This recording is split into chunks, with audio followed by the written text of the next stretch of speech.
মাননীয় প্রধানমন্ত্রী মাননীয় স্পিকার সহ ৩৪৯ জন এমপি সম্পর্কে মানুষের কাছে ভুল বার্তা যাবে।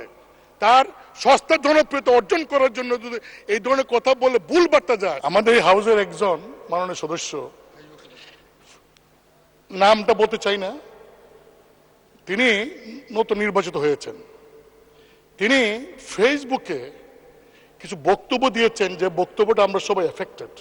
যেমন এক নম্বর তিনি বলেছেন জনগণের উদ্দেশ্যে যে আপনারা কি জানেন এমপিরা কত বেতন পায়? তারা তো এটা বলে না, গোপন করে। তিনি বলেছেন যে ১,৭২,০০০ বেতন তিনি পেয়েছেন। মানে স্পিকার, আমরা কত বেতন পাই এটা তো লুগানি কিছু নাই, এটা ওয়েবসাইটে গেলে পাওয়া যাবে।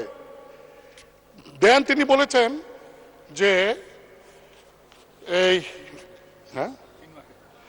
৩ মাসের মধ্যে, জানেন ৩ মাসের মধ্যে আমি ২৮ কোটি টাকা পেয়েছি। ২৮ কোটি টাকা কিভাবে পেলেন? যে ৩ কোটি টাকা পেয়েছেন গম টমের জন্য, আর ২৫ কোটি টাকা পেয়েছেন রাস্তার জন্য। বলছে আপনি জানেন যে ৩ মাসে আমি ২৮ কোটি টাকা পেয়েছি।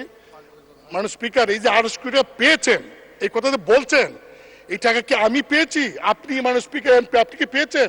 মানে সংসদ নেতা প্রধানমন্ত্রী তিনি কি পেয়েছেন?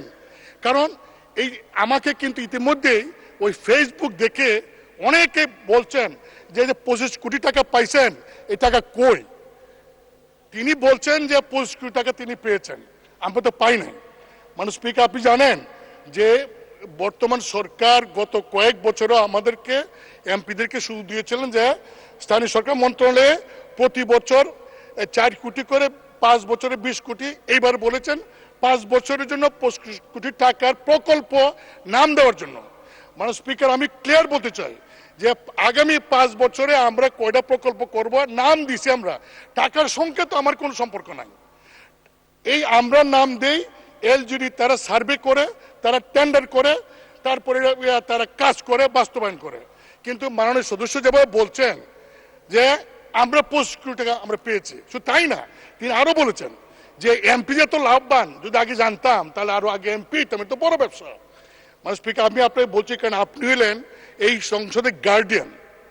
আমাদের কোনো সদস্য যদি এমন কোনো কথা বলে যে কথায় প্রধানমন্ত্রী মানে স্পিকার সহ ৩৪৯ জন এমপি সম্পর্কে মানুষের কাছে ভুল বার্তা যাবে, তার সস্তা জনপ্রিয়তা অর্জন করার জন্য যদি এই ধরনের কথা বলে ভুল বার্তা যায়, সেই বিষয়টা আপনি দেখতে পারেন।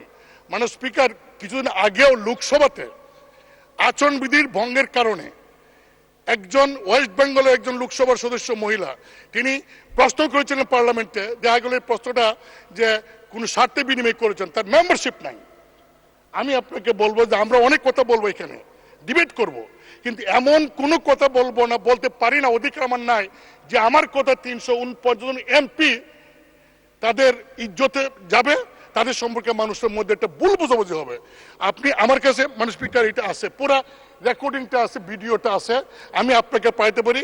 আপনি ভিডিও দেখেন, দেখে আমার কথাগুলি যদি মনে হয় আপনার যে ইয়েস আমি যা বলছি এই তার এই কথার কারণে জনগণের কাছে ৩৪৯ জন এমপি সম্পর্কে ভুল বার্তা গিয়েছে, যদি আপনি এটা মনে করেন, তাহলে আপনি গার্ডিয়ান হিসেবে সেই সংসদ সদস্যকে ডেকে আপনি তাকে কি করবেন, এটা আপনি একটা ব্যবস্থা নেবেন, এটা আমার অনুরোধ। মাননীয় স্পিকার, আপনাকে ধন্যবাদ।